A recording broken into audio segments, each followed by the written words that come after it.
Hello beautiful people, welcome back to my channel, or welcome if you're new here. It has been quite a while since I picked up the camera and talked to you guys, but I wanted to bring back this story time format because I just have a lot to catch you guys up on, and I wanted to update you on what has been going on in terms of my health, especially because that's the main reason why I've been gone for the past couple of weeks. I know I don't really owe anyone an explanation, but I did want to share my story in hopes that it will be helpful for some of you guys, and also kind of like a video memory of everything I went through, just so that if I ever want to look back, I can look back on this video. Feel free to grab a cup of tea or coffee or matcha, whatever you want, so that we can just go through the story time together. It's gonna be a long ride. The last time I made a sit-down storytime video like this, it was actually for my Chiari malformation. That was around October of last year when I got surgery, and a couple of months later, I went through another health crisis. As you guys saw from the title, I did have a major stroke, and this time it was a lot more severe and emotionally difficult for me. So yeah, it did take me a while to just pick up the camera again and start living my normal day-to-day life. I do want to preface by saying that if you are more sensitive to health information, or if it's triggering to you in any way, you can definitely leave this video right now. I am sharing a very scary journey of my life, but I don't want this video to be a really down, sad video. I want it to be more of a learning lesson for myself and for you guys who are listening. God is so good, and despite everything, I'm alive, and I'm grateful to be alive and healthy. And yeah, I hope this video is just an encouragement to you guys to also be grateful for just the bodies that we have, the minds that we have. So without further ado, let's get straight into the story. I wrote down a whole journal entry of every detail that I remembered from the whole experience. I think it's so important to jot down things in the moment you're feeling them, just because I realize how forgetful our minds can be. I did want to do this little Pochako stationary gem activity that my sister had gotten me when I was in the hospital. I decided to save it for this video so I can just have a fun little healing activity while I'm talking to you guys. It comes with the piece of paper with the Pochako and his friends, and here are the gems.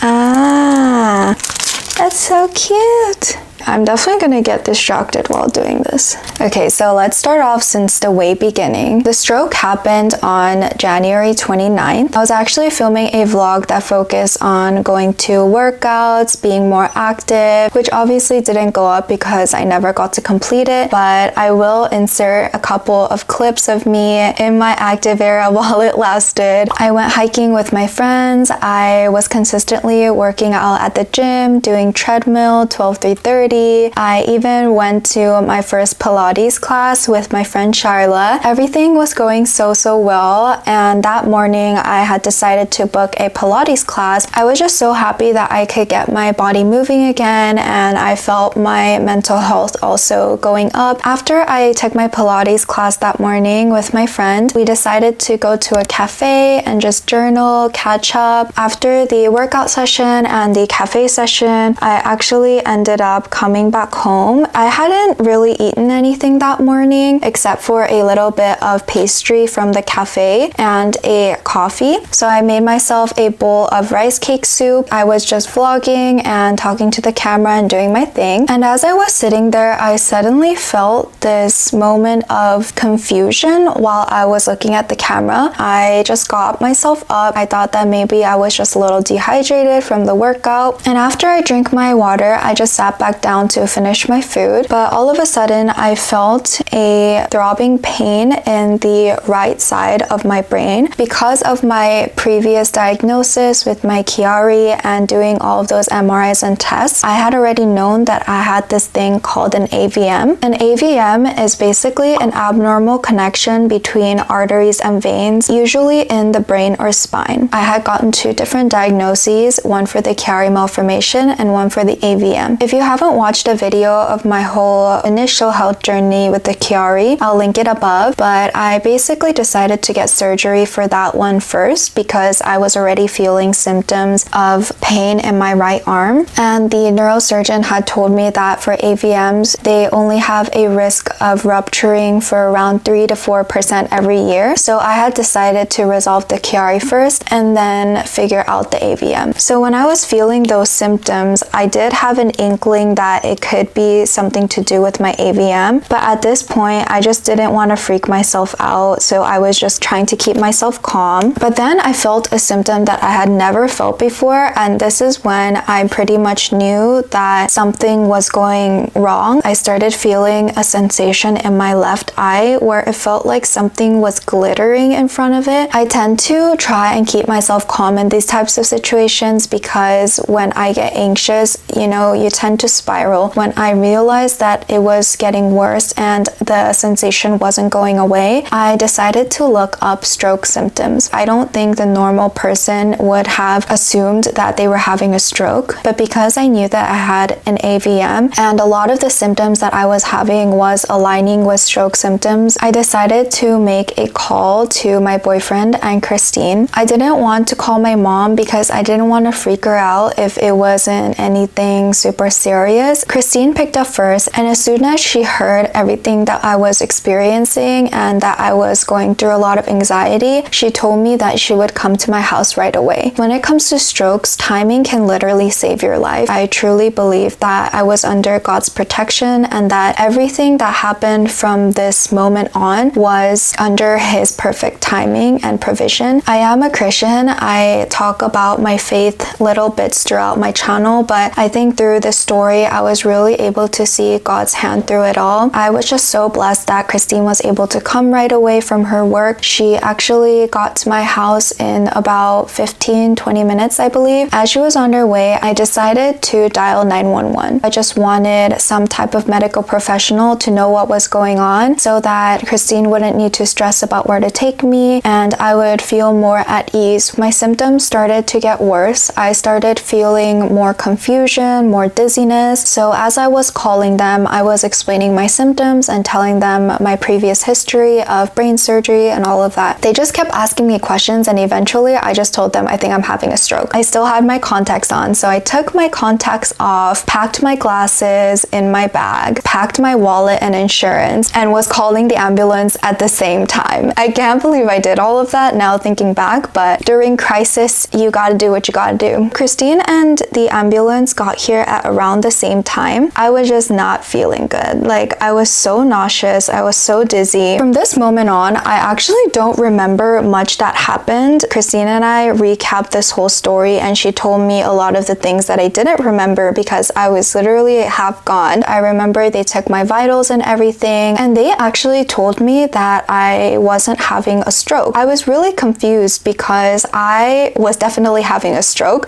but they were just telling me that I seemed normal, but they could still take me to the ER if I wanted to. And I told them, yes, I have neurological history and I would like to go to the ER just to make sure. So they ended up taking me to a neuro-specialized ER, which they're actually known for stroke emergencies. And I was so grateful that they took me there because I think it would have taken a lot longer for them to understand my whole situation if it was just a normal hospital. I was in the ER for a couple of hours while we waited for an ICU room to open up. If you guys live in California, you know that usually the medical process is super slow here, but thankfully everything ended up working out, and after a couple of hours I was actually able to get an ICU room. The only things I remember from the ambulance up until the ER, the firefighters or the ambulance people, they kept making jokes to me. I remember when I was riding in the ambulance and I was so nauseous that I needed to throw up. TMI, sorry. There were two guys, and one of the guys on my left, in such a serious tone, he literally said, "Oh, by the way, if you need to throw up, I really recommend that you do it to your right side so that you could throw up on my coworker instead of me." And I was like, what the heck? In that moment, I was low-key annoyed because I was like, bro, I'm literally going through a life crisis and you're joking. But I realized after that they're just trying to calm you down. And I think people who work in emergency just kind of try to make things more lighthearted for patients because they're already going through so much. Just thought that was really funny looking looking back. I'm pretty sure I threw up on one of them, but I don't know who it was. The second thing I remember when I got to the ER is that Christine was there next to me, but at this point my mind was really blurry. I didn't really know what was going on. I couldn't even tell people the passcode to my phone. Christine kept telling me that I needed to take off my clothes because I needed to get a CT scan, but I kept asking her why I needed to take off my clothes because I didn't understand what she was saying. Christine was so patient with me throughout the entire time, and I'm so grateful for her. Bestie literally saved my life. Moving on. So I was taken from the ER to the ICU. I had an IV put in. I had all of these wires coming out of my body, and when I got the CT scan, they basically told me that yes, my brain had bleeding and that my AVM had ruptured, but I need to get an angiogram scheduled to see the specifics on how much bleeding there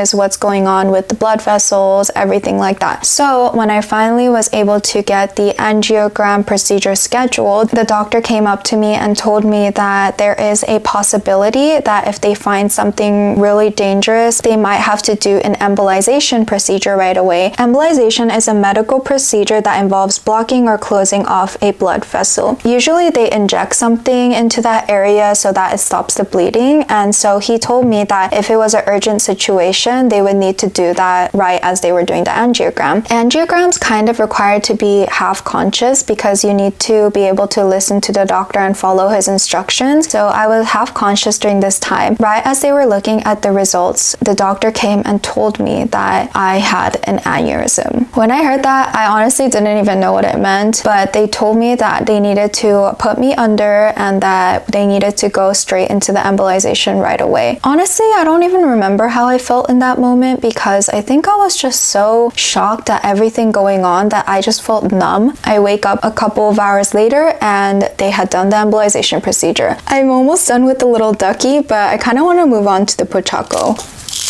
So now I'm back in the ICU recovering. My body is super tired. I haven't been able to eat or sleep because they've been monitoring me every single hour, asking me if I can tell them my name, why I'm here. They just wanted to make sure that my brain was functioning because obviously with bleeding in the brain, it's really risky and it can lead to neurological damage. I was just so thankful that I had people who were praying for me at my church, my close friends, my family. Everyone was just so supportive and encouraging during this time. I think that's literally what got me through it emotionally. After the embolization procedure, I had to be scheduled for surgery. Thankfully, the surgeons that were on duty were super highly praised, and when I asked the nurses, they only said great things about them, so I wasn't feeling as anxious. But my parents were obviously a little bit more stressed because last time for my procedure, I was able to do months and months of tests and research and finding the right doctors and everything, but this time, because of how urgent the case was, I just literally had to go with the first available doctor, and thankfully they ended up turning out really amazing. So on February 4th was my surgery. Hey guys, I'm at the ICU. Today is February 3rd. I have surgery tomorrow. Bye. I have surgery today in the morning in a couple hours. Wish me luck. I honestly don't remember being too nervous about the surgery. I knew that I was in God's hands, but I think the hardest part was just seeing my family have to go through everything. I don't know if you can hear, but it started raining outside. I was taking a quick little break because my camera ran out of battery, but now I'm back to finish the story. I just worked on this while listening to the rain. Part of the reason why I was really happy and proud that I was able to do this activity is because it symbolizes how far I've recovered after the surgery. Basically, where we left off was I was about to go into surgery. I was trying to hold it all together and not cry. Last time when I was explaining everything to you guys, I told you that there were a lot of expectations that I had going into surgery. This surgery was actually a lot more like how I imagined things to go. My family ended up being able to come with me as I was lying down on the bed, and they were taking me to the room. I don't know if this was better though, because I think I got a lot more emotional seeing my family right before the surgery. So I was pretty exhausted by the time I got there. Then I was able to meet with my surgeon and the anesthesiologist as well as the nurses. I I ended up just waiting for a little bit until they gave me the anesthesia, and obviously I was fully under because it was a brain surgery and I obviously can't be moving around. The surgery ended up lasting a lot longer than the surgeon predicted. He said it would be around 4 to 5 hours, but it ended up being around 6 to 7 hours just because of preparation and the whole process. I finally came back to the ICU, was able to see my family again. I was still pretty out of it after the surgery, so they kept checking my vitals. The last time I had an experience in the ICU, I really learned to have a new appreciation for the nurses. It was honestly such a privilege to be able to meet all of these amazing nurses. I especially remember a girl named Julia. She probably won't ever watch this video, but I just wanted to thank her by name because she was just one of the reasons why I was able to smile during this whole process. She would come find where I was staying at and just come to say hi and ask how I was doing. And honestly, I think it just made my day. So thank you so much, Julia. You're amazing. Just all nurses in general, you guys are really lifesavers and you really make a difference. So thank you. And of course to all the doctors as well. Some of the symptoms that I had straight out of surgery was I had really bad headaches. So I would need to take medicine every couple of hours. A lot of my brain was swollen and just needed time to heal and to recover. In the beginning, every single time I could take medicine, I would take it because I was in so much pain. But then after a couple of days, I was able to increase the amount of time I wasn't taking medicine. And the other thing that was really difficult for me was that I was having a lot of symptoms in my left eye vision. If you guys didn't know, the right side of your brain is in control of the recognition and the processing of the vision of your left eye, and the left side of your brain for the right eye. And one of the scariest moments while I was at the hospital, right after the surgery, I started seeing things in my left eye that weren't actually there. So I would see objects moving when I was closing my eyes, and since my visual recognition was impaired, I would see a lot of things very differently from how I would normally see things. For example, if there was someone in front of me, it would seem like they were next to me. Or when I would look at the faces of my family members, they would look like cartoon characters almost. They just didn't look like normal faces. I think I just had to stay emotionally and spiritually strong to fight off all of the anxiety and the stress that came with that. After a couple of days of recovering from the surgery, I was finally scheduled for my last angiogram to see if the surgery had gone well and completely removed the AVM. The night before I got my last angiogram, I kind of had a little panic attack. I was laying down in my bed. I was dealing with all of the vision issues and going under a lot of stress, and I thought I was seeing some sparkly sensations on my left eye again. It was a little different from what I experienced when I was having the stroke initially, but I started freaking out and I thought that I was having another stroke. So I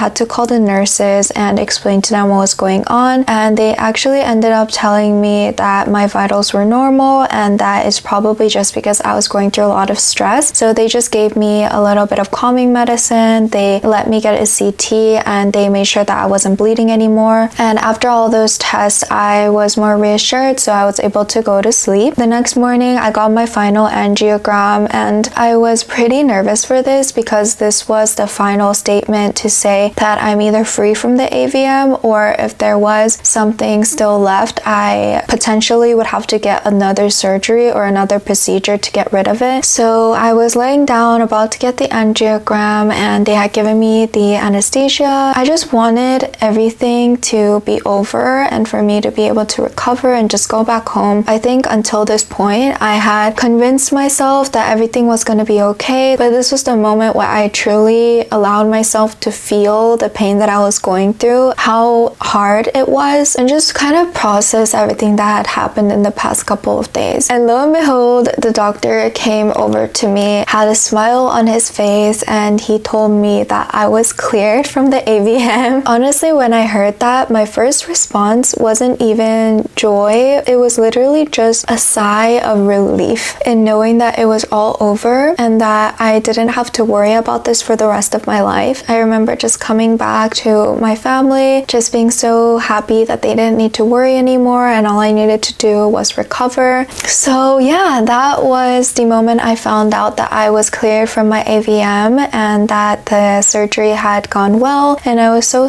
thankful. For the next couple of days, I stabilized a lot faster and I was soon moved from the ICU to the general ward. So during those couple of days, I basically just ate a lot, talked with my mom a lot, hung out with my sister and Patrick, and just being able to process some of the things that I had gone through. I still think there are things that I haven't been able to process even a month into recovery, just because I know it's such a traumatic thing to go through a surgery like that, especially a brain surgery. And I remember I asked the doctor when I would be able to fully recover because they told me that I had completely lost my left peripheral vision. When I first heard that, I was pretty shocked, but I was encouraged to hear that I'd be able to recover most, if not all of it, because I'm so young. Obviously, they couldn't guarantee anything, but as long as I took care of myself and rested fully, they were very hopeful that some of it will come back. So I decided to just allow myself time to heal. The doctor also reminded me that it's such a miracle that I am well and I don't have any other neural deficits. Now I am back home and recovering, and it's just been so nice to be in the comfort of my own room, to be able to just spend time with my family and have friends come over. The past couple of weeks, my friends have literally brought so much food for me. I really have such a supportive and caring community that I really appreciate, and I'm so thankful for. Overall, for my health, I'm doing so much better than I was at the hospital. I definitely don't have any more migraines. I actually had 20 staples, the same as the last time. So now I've actually had 40 staples on my head, which is insane. I got those removed a couple of weeks ago. It's healing up nicely. And the fact that I'm able to do activities like this, I'm so happy because my vision has significantly improved. So this is my symbol that there is hope that it will come completely back. I believe they said it takes up to 2 months for the brain swelling to all go away and go back to normal. So I'm just giving myself grace and allowing myself to fully rest. I honestly thought that my first video back would be in the end of March or early April, but because my recovery has been very smooth, I was able to film this for you guys. I'm going to just take it slow with the content. Thank you for being patient with me as always, and for being so supportive and encouraging. Even in the last video, I was reading all of your comments and getting emotional because you guys are so sweet. Not a lot of people go through these things at such a young age, but at the same time, I know there are people out there who are also able to relate to these types of health journeys. If you do know anyone who is going through a health crisis, mental difficulties, or anything like that, I just encourage you to be there for them, pray for them, listen to them, bring them some snacks. Even the smallest acts of generosity or kindness can really make a difference. Anyways, I really hope you guys enjoyed this video and that you were encouraged or a little uplifted. I don't know when I will see you next, but hopefully very soon. Make sure to follow me on my other socials in case I post there first. Love you so much, and I'll see you in my next video.